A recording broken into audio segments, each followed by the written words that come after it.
Week 0 is in the books and the 2009 football season is officially underway. Hello everyone and welcome back to Football Fever here on LISD TV. I'm Travis Cram and with me as always is the godfather of high school football, George Watson of the Lubbock Avalanche-Journal. And George, plenty of good football last week, a lot of debuts for some new coaches, some new faces at key positions for some teams. Let's start with that Thursday night matchup out at Lowry Field and Danny Servance and his Matadors. A little bit of a tough one to start off the season there. Yeah, a tough one. By the way, would that be the Marlon Brando version or the Al Pacino? I'm going to go with Pacino version? Okay, I like the Pacino version better. But you're right. A rough start for Estacado out there. You know, some struggles getting the offense going. Obviously working in some new people. But some good signs. If they just maybe hang on to the football and don't kill themselves with some penalties, they have a very good chance of beating Hereford. It was only a 28-13 game, and Estacado actually outgained Hereford, a very powerful Hereford offense, by about 50, 60 yards. So it was a very winnable game for Estacado, and one of those games that, I was talking with some of the coaches afterwards, and they said, what did you think? I said, well, if I'd seen that in week 6 or week 7, I'd probably be a little worried. But week 1, week 0, all those things are correctable. They come back, they get those things corrected, they'll be just fine, for the rest of the season. I look for them to bounce back and have a pretty good game this week. Now, we met him last year. Augustine Biggity, a big part of that Estacado offense. 14 carries, 126 yards. I'm sure we're going to keep hearing that name over and over this season. Switching over to Class 2-5, or District 2-5A now. Friendship taking on Lubbock I, and they can lose 20 players and they're still good every year. Friendship rolls again. Well, I told you, they replaced all that defense last year and they were better, and it looks like they're on their way to replacing a lot of those key guys again. And a lot of those first-year players look like they had some jitters. Not able to hang on to the football. Some fumbled snaps. Some fumbled handoffs. Tried the reverse a couple times. Fumbled that. I thought Brad Davis was going to put that in his pocket and not run that the rest of the year after they fumbled it twice. But but Friendship settled down. Kind of got into a groove. Got some of the young players going. And as soon as they scored their first touchdown and went up 7-3 after Lubbock had taken an early lead, everything was fine. They're up 7-3. They get a turnover. They go right down and score. It's 14-3, and then it's off to the races. And Lubbock High, a lot of the same things that we talked about. Just their depth caught up with them. They've got some great playmakers. They were right there at the end of the first half. Get a big touchdown from Nate Slaughter.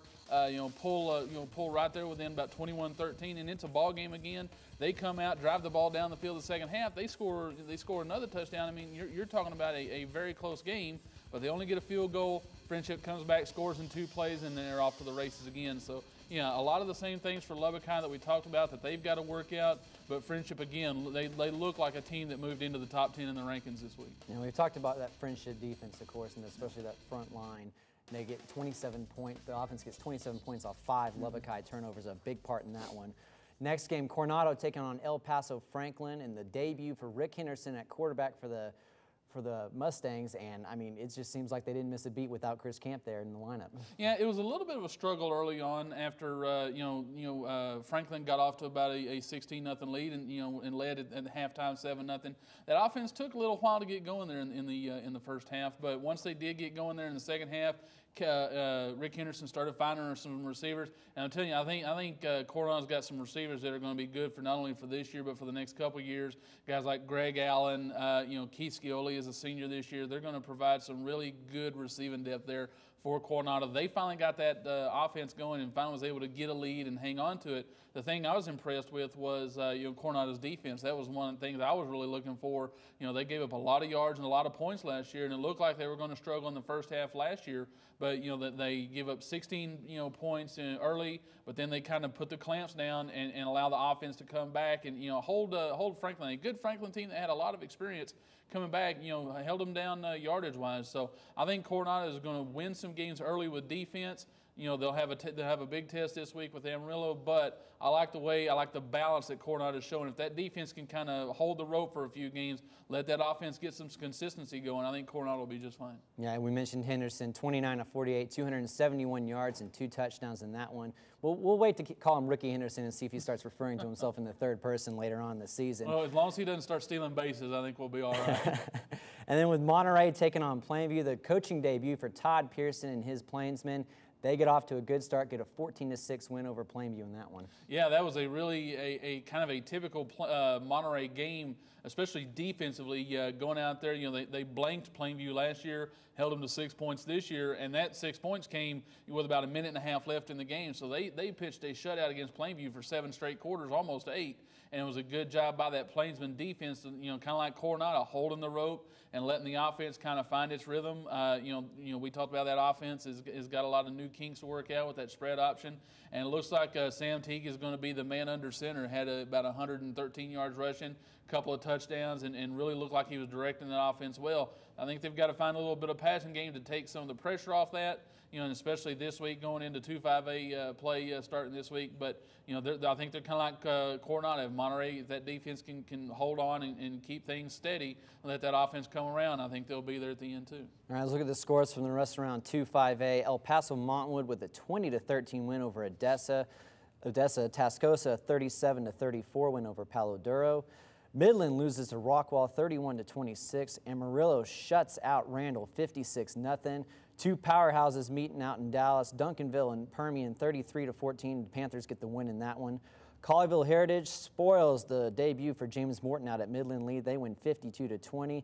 And Copperas Cove big over San Angelo Central 65-6.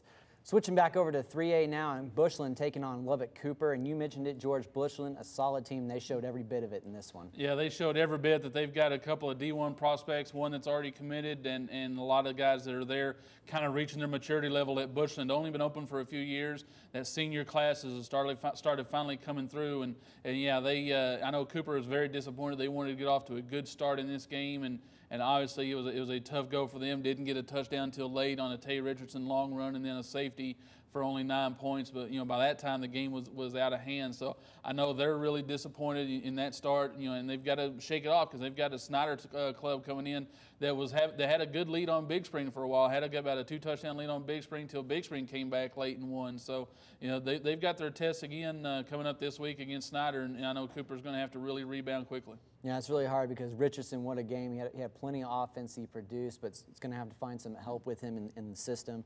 He had 262 yards of total offense in the loss. Switching over to another quarterback who made a big debut for Roosevelt, Caden Whitley.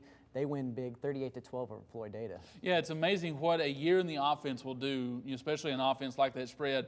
Caden Whitley was the JV quarterback last year, led them to a 10-0 mark, and Coach Pointer, I know, was really high on Caden Whitley sitting there at quarterback, and what an outstanding job he did. Threw for over 200 yards, 3 touchdowns, ran for about 80 yards and a couple scores, so it looks like they found their man at quarterback in Caden Whitley, and he's going to be the one to lead them there. A big win over Roosevelt, and I know that, they were really wanting to make sure they got off to a good start to prove that last year wasn't a fluke. Looks like they've done that. Yeah, Caden Whitley, and we'll learn more about him later on in the show. A big day, 296 yards of offense, 5 touchdowns.